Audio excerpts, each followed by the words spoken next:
मुल्क छोड़ने से कबल ही दुनिया छोड़ दी। रुकनी कौमी असम्बली आमिर लियाकत हुसैन कराची में इंतकाल कर गए। आमिर लियाकत की मौत कैसे हुई, घरेलू मुलाजिम ने पुलिस को बताया। घर में जनरेटर की वजह से धुआं भर गया था। आमिर लियाकत के कमरे का दरवाजा खोला तो वो बेहोश थे। उन्हें अस्पताल मुंतकिल किया, जहाँ डॉक्टर्स ने मुआयने के बाद आमिर लियाकत के मरने की तस्दीक कर दी। इंतकाल की खबर के बाद आमिर लियाकत हुसैन के घर के बाहर ताज़ियत करने वालों की बड़ी तादाद मौजूद।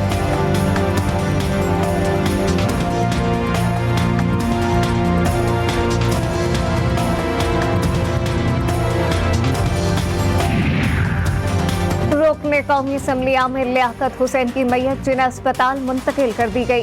कानूनी कार्रवाई के बाद police surgeon doctor Samiya Syed की निगरानी में 3 रुकनी टीम आमिर लियाकत हुसैन की मैयत मौत का पता लगाएगी। आमिर लियाकत हुसैन की पहली बेगम और बच्चे अस्पताल में मौजूद। आमिर लियाकत हुसैन 5 जुलाई 1971 को कराची में पैदा हुए। 2002 से 2007 तक मेंबर कौमी असम्बली रहे। आमिर लियाकत हुसैन मुशर्रफ दौर में वजीर मुमलिकत भी रहे। 2018 में PTI के टिकट पर रुकनी कौमी असम्बली मुंतखब हुए। मशहूर एंकर पर्सन के इंतकाल पर शोबिस की शख्सियात की तरफ से गहरे दुख का इजहार।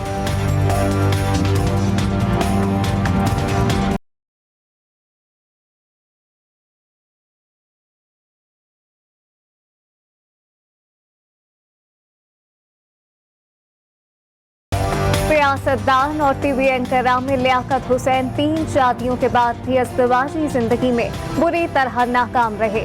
पहली शादी सैयदा बुशरा इकबाल से की, दूसरी मॉडल और अदाकारा सैयदा तूबा से और तीसरी और आखिरी शादी जिला लोथरा से ताल्लुक रखने वाली 18 साल दानिया शाह से की। आमिर लियाकत ने सुखबारों में 2 बच्चे भी छोड़े हैं।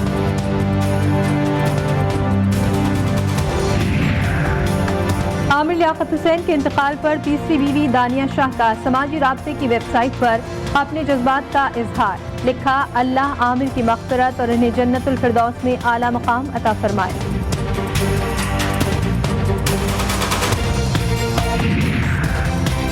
आमिर लियाकत हुसैन के इंतकाल के बायस कौमी असम्बली का आज होने वाला मुश्तरका इजलास मुलतवी।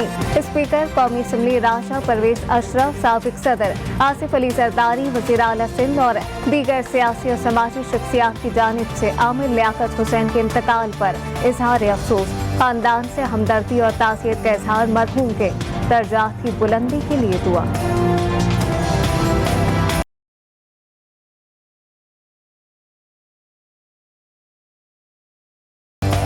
नेपरा ने कराची के शहरियों पर फिर बिजली गिरा दी कि इलेक्ट्रिक के लिए बिजली 6 रुपये 49 पैसे महंगी करने की मंजूरी। बिजली की कीमतों में इजाफा सेमाई एडजस्टमेंट की मद में किया गया।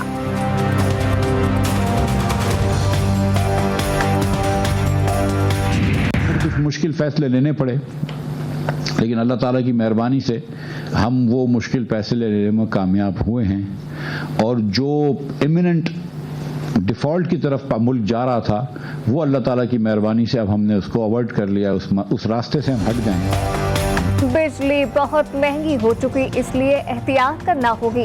वज़ीर खजाना मिफ्ता इस्माइल की आवाम को नसीहत। इक्तिसादी जायजा रिपोर्ट पेश करते हुए बोले, मुल्क डिफॉल्ट की तरफ जा रहा था, हमने वो रास्ता तब्दील कर दिया। अब हर सनत को गैस देंगे। न्यूक्लियर पावर मुल्क के लिए 15% से कम GDP नहीं होनी चाहिए।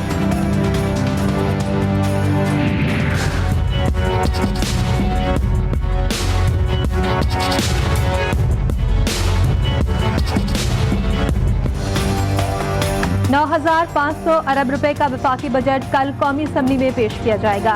इक़्तिसादी तरक्की का हदफ 5% मुकर्रर। टैक्स की मद में 7,255 अरब, नॉन टैक्स की मद में 1,626 अरब रुपए हासिल होने का तखमीना। विभाग से सूबों को 4,215 अरब रुपए मुंतकिल होंगे। दिफाई बजट के लिए 1,586 अरब रुपए मुख्तस करने की तजवीज़।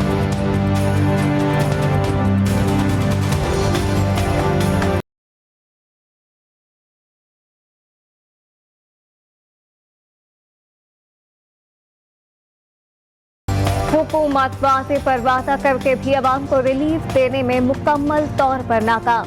दिन में चैन न रात को सुकून। मुल्क में बिजली के बहरान पर काबू ना पाया जा सका। कराची, लाहौर, मुल्तान, पेशावर, कोयटा समेत छोटे बड़े शहरों में बिजली की लोड शेडिंग ने लोगों की जिंदगी अजीरन कर दी। के इलेक्ट्रिक ने लोड शेडिंग से मुस्तस्ना इलाकों में भी बिजली बंद करना शुरू कर दी।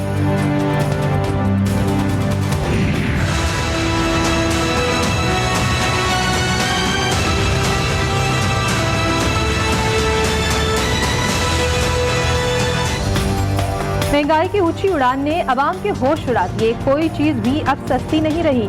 पेट्रोलियम मसवाद की कीमतों में इजाफे के आफ्टर शॉक जारी। आटे, घी, तेल, चीनी समेत दीगर अशियाए जरूरिया की कीमतें रोजाना की बुनियाद पर बढ़ने लगी। जखीरा अंदोज भी अवाम का खून निचोड़ने मैदान में आ गए।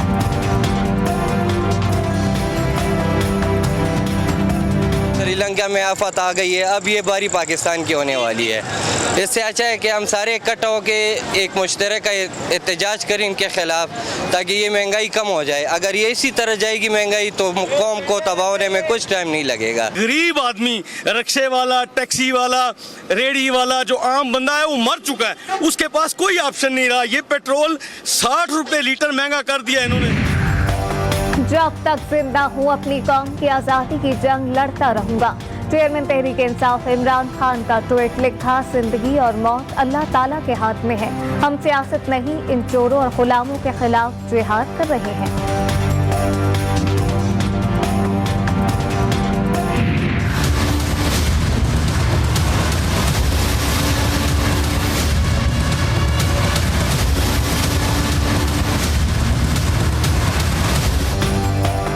कराची की मकामी अदालत में निमरा केस की समाअत। सूबाई वजीर शहला रजा की जानिब से लड़की पर दबाव डालने का इंकशाफ।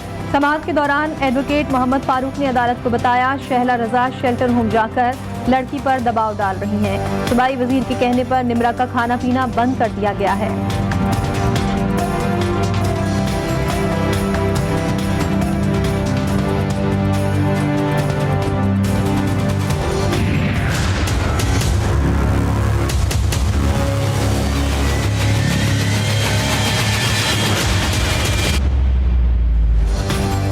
जहरा और इसके शौहर जहीर अहमद को कराची के जुडिशल मजिस्ट्रेट चरखी की अदालत में पेश नहीं किया गया।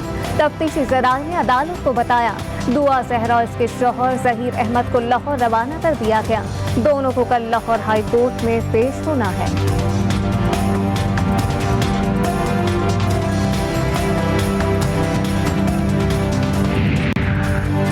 दुआ जहरा केस में अहम पेशरफ। कराची की मकामी अदालत ने 10 गिरफ्तार मुल्जिमान को रिहा कर दिया।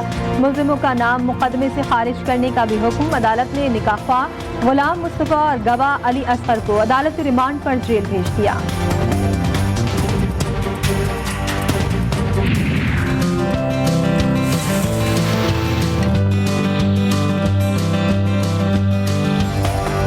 मुल्क भर में मानसून में मामूल से ज्यादा बारिशें होने की पेशगोई। महकमा मौसमियात के मुताबिक मानसून का आगाज जून के आखिरी हफ्ते में मुतवक्के। मानसून का पहला मरहला 1 जुलाई से अगस्त के वस्त तक जारी रहने का इम्कान। मानसून का दूसरा मरहला अगस्त के वस्त से सितंबर के आखिर तक जारी रहेगा।